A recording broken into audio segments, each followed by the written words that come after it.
Assalamualaikum warahmatullahi wabarakatuh. Hari ini Bapak akan menjelaskan secara audio dan visual untuk unsur-unsur desain grafis dan prinsipnya. Jadi unsur dari desain grafis tersebut diantaranya yang pertama kemarin kita belajar adalah garis, dan yang kedua adalah ilustrasi, dan ada juga tipografi, warna atau color, gelap terang atau value, dan tekstur, dan terakhir adalah ruang. Jadi kita sebagai desainer kita dapat pelajari pembelajaran tentang tata letak dalam desain grafis. Nah, yang pertama kita lanjutkan unsur tentang garis dulu.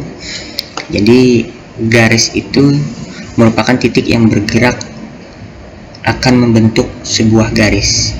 Jadi garis merupakan sisi atau batas dari suatu benda, massa, warna, bidang maupun ruang.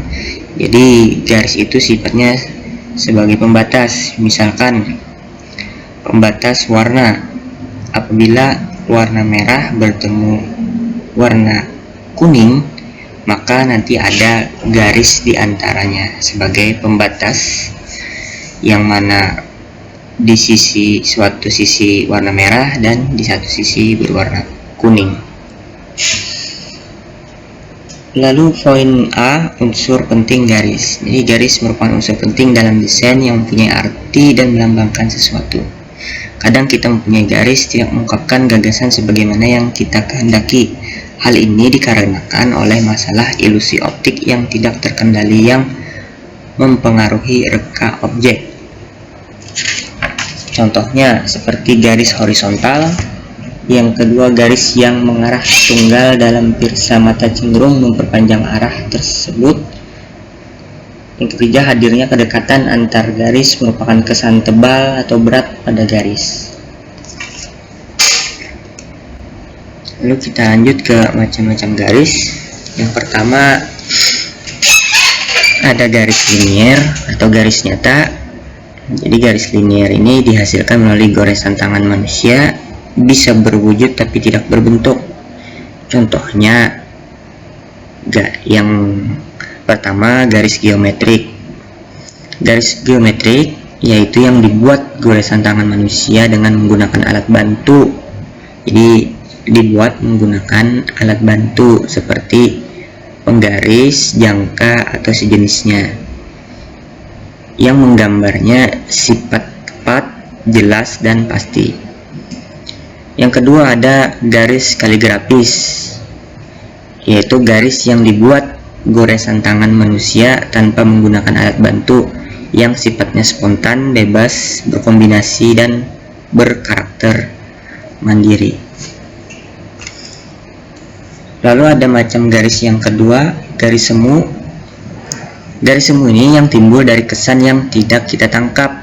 Garis yang secara nyata sebenarnya dilihat tidak ada, namun keadaannya bisa dirasakan dengan perasaan hati. Contohnya yang pertama garis struktural. Jadi kesan garis yang kita tangkap dari batasan antara bentuk dengan ruang antar bidang dengan bidang lain, atau pemisah antar warna. Yang poin kedua ada garis pengikat. Kesan garis yang kita tangkap di pengikat antara alur perpindahan suatu massa dari unsur ke unsur lain. Garis ini bisa kita tangkap melalui perasaan dalam hati yang terjadi adanya pengulangan atau pergerakan yang cepat suatu objek. Nah, jadi kalau yang garis semu juga ada dua, ada struktural dan ada pengikat. Struktural ini biasanya kita temui di perbedaan antar warna. Nah, lalu ada garis pengikat yang tadi kesannya garis yang kita tangkap antar alur perpindahan suatu massa dari unsur ke unsur lain. Lanjut lagi kita ke bagian C. Di sini belum sempat Bapak scan. Bagian C yaitu penerapan garis. Dalam penerapannya, garis komunikasi garis dapat diartikan sesuai dengan gejala yang ada atau terjadi adanya suatu kejadian yang ada dalam kehidupan di sekeliling kita. Tampilannya berbagai garis, misalkan garis vertikal, horizontal, diagonal, lengkung, zigzag, dan lain-lain, yang semuanya membuahkan arti sesuai kejadian kehidupan yang ada. Sebagai contoh, beberapa garis pada gerakan katak melompat seakan-akan terdapat garis pengikat. Nah, ini kita buka di dunia maya contoh-contoh garis. Nah, ini ada garis horizontal, vertikal, diagonal, kurva. Lalu ada titik-titik yang sejajar dan iramanya konsisten, maka juga bisa dikatakan sebagai garis. Lalu ada contoh di sini garis yang berbentuk zigzag, juga bisa dikategorikan sebagai garis. Nah, kalau garis yang di sini, yang bagian sini, biasanya garis ini digunakan untuk formal, misalkan untuk kop surat dan pembatas di bagian heading atau footer buku. Itu biasanya untuk bagian yang formal, garis yang kita kenal adalah ini. Namun ada juga garis yang terbentuk dari perbedaan warna. Contohnya kita cari di sini.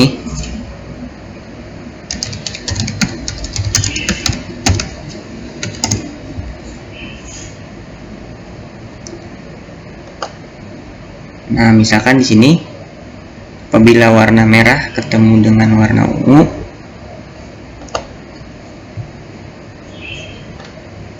nah, warna merah ketemu warna ungu, maka ada pembatas sebagai garisnya.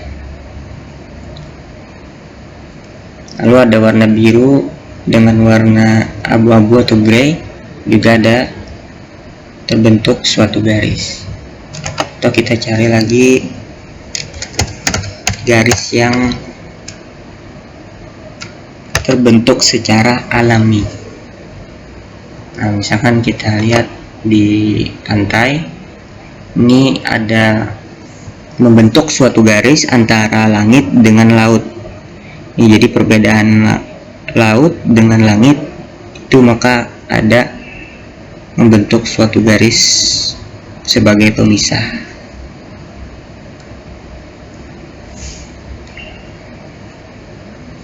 Lalu kita lanjut ke ilustrasi.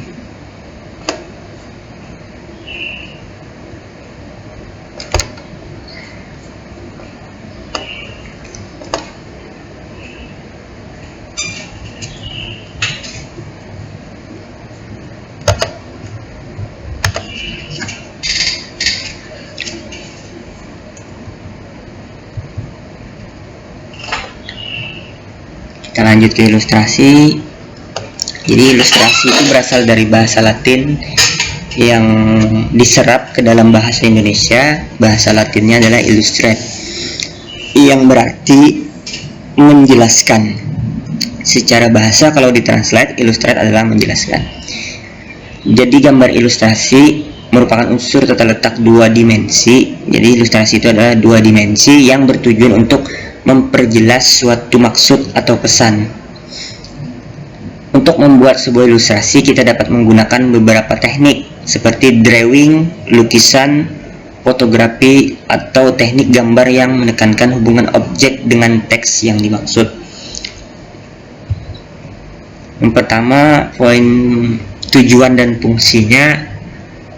Pertama, tujuannya adalah menerangkan atau menghiasi suatu cerita, tulisan, puisi, atau informasi tertulis lainnya, sehingga dapat diharapkan dengan bantuan visual sebuah teks dapat lebih mudah dicerna oleh pembaca.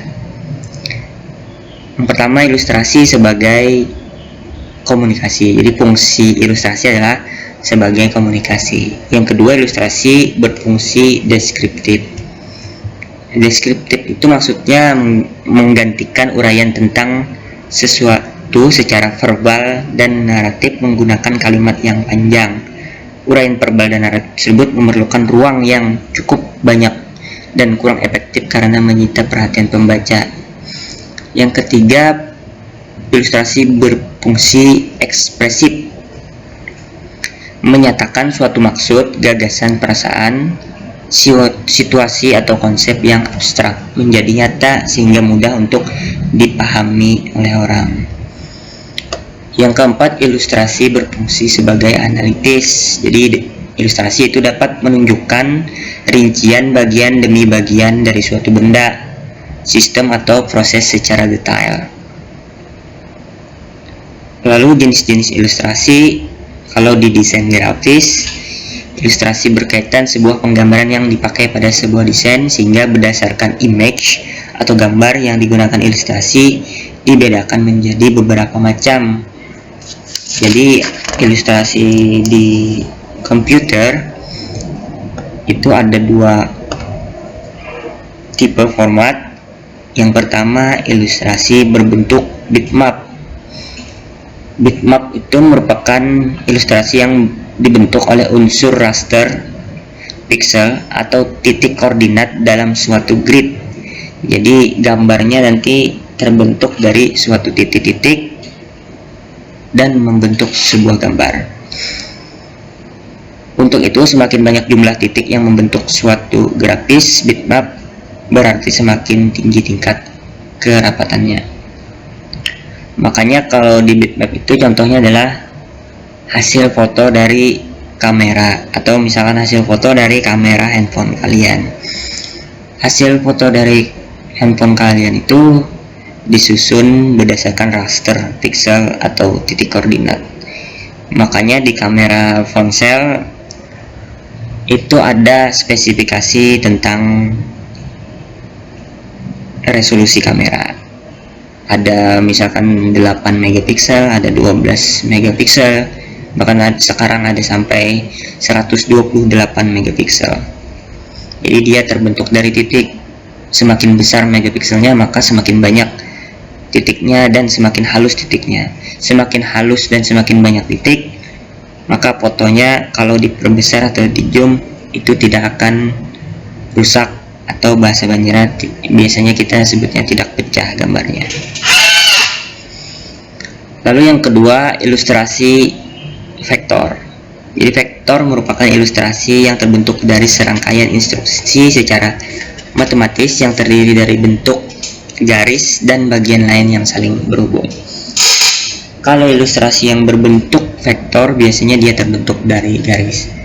Contohnya dari garis ini, kalau kita menggambarnya menggunakan CorelDRAW dan Adobe Illustrator.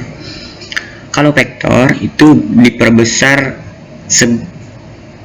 atau di zoom sebanyak apapun, dia tidak akan pecah atau berkurang kualitasnya karena dia tersusun dari garis.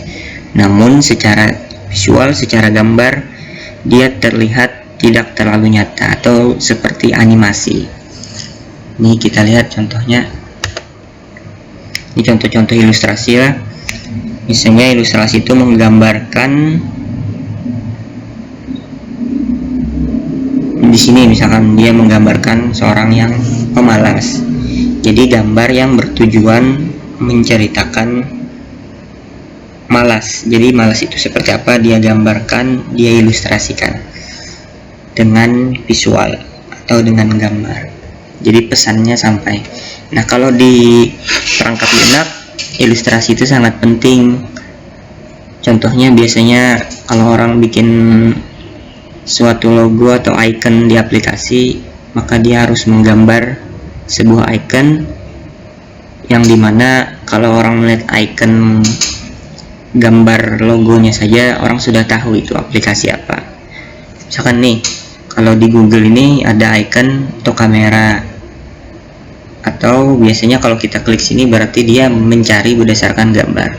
Kalau kita nih ada gambar icon ilustrasi, dia menggunakan mikrofon, berarti pencariannya berdasarkan suara.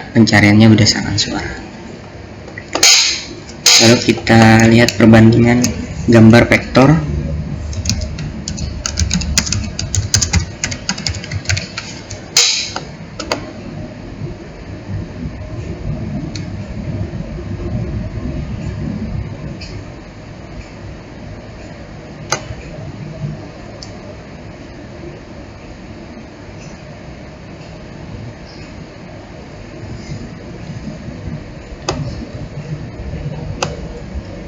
Nah, ini contoh gambar vektor. Gambar vektor itu kalau diperbesar seperti apapun dia tidak akan pecah karena dia tersusun dari garis. Tapi kalau gambar yang berbentuk bitmap itu dia akan terlihat di ujung-ujung sini. Nah, dia terdiri dari titik yang kalau kita perbesar terus akan merusak gambarnya. Udah, untuk hari ini penjelasan materi kemarin cukup sampai di sini dulu, kita lanjutkan lagi minggu depan. Sekian, terima kasih. Assalamualaikum warahmatullahi wabarakatuh.